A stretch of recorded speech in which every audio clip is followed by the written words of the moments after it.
Good morning, dear student. Unit number 8. The life of the day of the Indian fighter pilot. ભારતીય fighter પાયલટના જીવનના એક દિવસના part 2માં આપણે આગળ જોઈએ. આપણે જોયું હતું કે એસ સુરેશ, કે જેને કુકી કહેવામાં આવે છે, મતલબ કે એનું શોર્ટ ફોર્મ છે. જેટલા પણ આર્મીની અંદર માણસો હોય ને એ લોકોના શોર્ટ ફોર્મ નામ છે એ અલગ જ બોલવામાં આવે છે, ફટાફટ બોલાઈ જાય એવા. તો કે એ સુરેશને કુકી તરીકે ઓળખવામાં આવે છે. એ સવારના એને 5 વાગ્યામાં એ ફાઇટ પ્લેનિંગ રૂમની અંદર જાય છે અને એક નકશો બનાવે છે. એ લોકોની પ્રેક્ટિસ કરવાની હોય છે. પંજાબના એક આર્મડ બ્રિગેડ બટાલા ઉપર હવાઈ હુમલો કરવાનો હોય છે, તો એના માટે બધું જ પ્લાન નક્કી કરે છે. એની સાથે ત્યાગી નામનો એક બીજો પણ ફાઇટર પાયલટ હોય છે, એ પણ એની સાથે જાય છે. એનું MiG-21 છે એને ચેકઆઉટ કરે છે અને પછી આગળ હવે આપણે જોઈએ. નાવ હી બિગેન્સ ટુ ટેક્સી. હવે તેઓ ચાલવાનું શરૂ કરે છે. ટેક્સી મતલબ વિમાન જે રોડ ઉપર ચાલે ને એને ટેક્સી કહેવાય. On the runway વિંગમેન Tyagi join him in another MiG-21. Runway પર બીજા પ્લેનની અંદર MiG-21માં તેમની સાથે ત્યાગી છે જોડાય છે. Which is a single seater fighter plane. આ પ્લેન છે એ સિંગલ સીટર છે, એમાં એક જ વ્યક્તિ છે એ બેસી શકે છે, કારણ કે એ લડાકુ વિમાન છે. Take off permission received. ઉડવાની પરવાનગી મળતા જ the two pilots accelerator the runway. બંને બેઠકવાળું લડાકુ વિમાન છે એ પાયલટ રનવે પર ગતિ વધારે છે.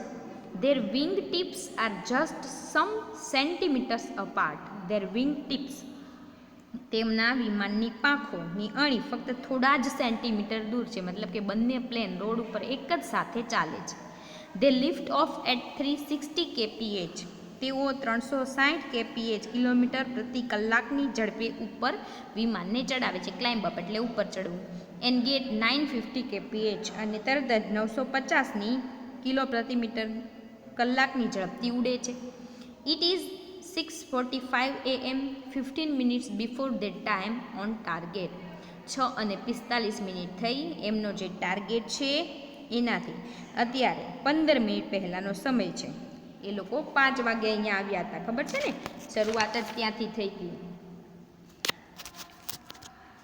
At 6:55 AM they reached their first checkpoint, a village named મિરથાલ down on the earth.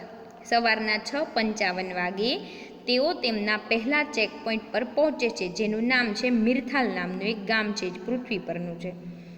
Cookie begins to time his target. Cookie તેમના લક્ષ્ય પર સમયની ગણતરી કરે છે હુમલો કરવાની.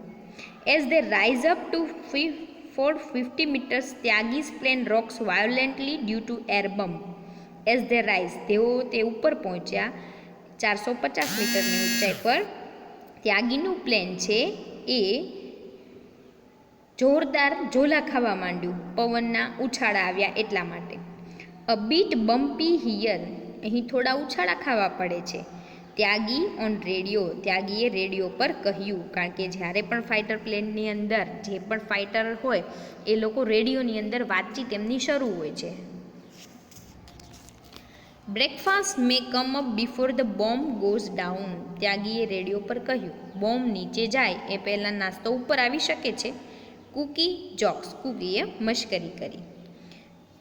Set 2 hunters appears far to the right as enemy's planes.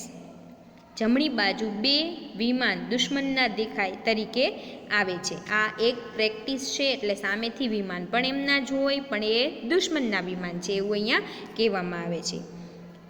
They turn અવે એન્ડ વેનિશ. એ બંને પોતાની દિશા બદલીને દુશ્મનના વિમાનો છે એ અદૃશ્ય થઈ જાય છે. There are clouds all around. ચારે દિશા તરફ વાદળાઓ છે. The earth has disappeared too. પૃથ્વી પણ દેખાતી નથી. The MiGs are fast approaching the target. MiG વિમાન તેમના લક્ષ્ય તરફ ઝડપથી પહોંચી રહ્યા છે. Now both the planes dive below the clouds. Their planes are flying lower. હવે બંને વિમાનો એકદમ વાદળા નીચે જાય છે. તેમના વિમાન હજી વધારે નીચે ઉડી રહ્યા છે. Cookie sees the target. Cookie તેમનું લક્ષ્ય જુએ છે. An enemy tank and releases the bomb. દુશ્મનની એક ટેન્ક અને એના ઉપર બોમ્બ છોડે છે. ટેન્કની તો તમને ખબર છે ને, જેમાંથી દારૂગોળાઓ છોડવામાં આવે છે, એ ટેન્ક નીચે દેખાય છે એટલે કૂકી છે, એના પર બોમ્બ ફેંકે છે. This is a perfect opportunity to rehearse attack procedures and bomb aiming. This is a perfect opportunity. આ ચોક્કસ તક હતી to rehearse attack, બોમ્બ છોડવા માટેની. Procedures and bomb aiming, bomb છોડવા માટે નિશાન લેવાની તાલીમ લેવા માટે આ એક ઉત્તમ તક હતી. એ લોકોની આ પ્રેક્ટિસ છે, એટલે બોમ્બ ક્યારે છોડવો, તો ક્યાંક જઈને પડશે, એની આ એક પ્રેક્ટિસ છે. At the time of flying atomic camera capture the action.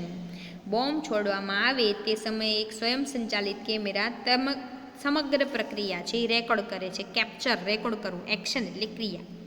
The two planes circle then come down on another target a bridge. બંને પ્લેન છે એ સર્કલ ચક્રાવા મારે છે, પછી નીચે આવે છે એના ટાર્ગેટ માટે. એક ટાર્ગેટ હોય છે, બીજો બ્રિજ એટલે કે એક પુલ. There was a strong wind, ખૂબ જ જોરદાર પવન આવે છે.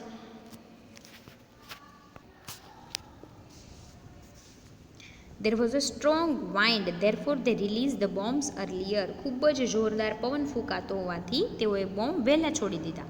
બટ વિથ એક્યુરેટ કેલ્ક્યુલેશન, પરંતુ ચોક્કસ ગણતરીને કારણે. We have got it right, આપણે બરાબર કામ કર્યું છે. They says, તેઓ બોલ્યા. વિઝિબિલિટી હેઝ બીકમ રોઝ, દૃશ્યતામાન છે વધુ ખરાબ થઈ જાય છે, દેખાતું નથી. લેટ્સ ગો હોમ, ચાલો ઘરે જઈએ. કૂકી સેઝ, કૂકીએ એવું કહ્યું. બેક એટ ધ બેઝ પર આવીને they report to the army man, તેઓ લશ્કરી અધિકારીને અહેવાલ આપે છે. હી એડમાયર્ડ ધેમ, તેઓ તેમની પ્રશંસા કરે છે. એડમાયર એટલે પ્રશંસા કરવી. Commanders, your planes were in the right place at the right time. એ કહે છે, કમાન્ડર્સ, તમારા વિમાન યોગ્ય સમયે યોગ્ય જગ્યા પર હતા. પ્રેક્ટિસ ચાલતી હોય ને, તો એ બધા અહીંયા બેઠા બેઠા જોતા હોય, એટલે હવે પછી એમને રિપોર્ટ આપે છે. You have give effective support to the army, તમે લશ્કરને અસરકારક ટેકો આપ્યો છે.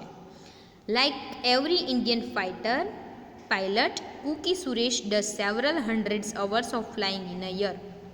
પ્રત્યેક ભારતીય લડાકુ પાયલટની જેમ કૂકી સુરેશ છે એક વર્ષમાં કેટલાય સેંકડો કલાકોનું ઉડ્ડયન કરે છે. એને હવામાં જ રહેવાનું, કારણ કે એને પ્રેક્ટિસ જ કરવાની હોય છે. જનરલી, સામાન્ય રીતે 2 day time flights and 1 night story, 2 દિવસની ફ્લાઇટ અને 1 રાતની સોટી એટલે કે ફ્લાઇટ પણ હોય છે. This means that more than half of his working hours are devoted to flying.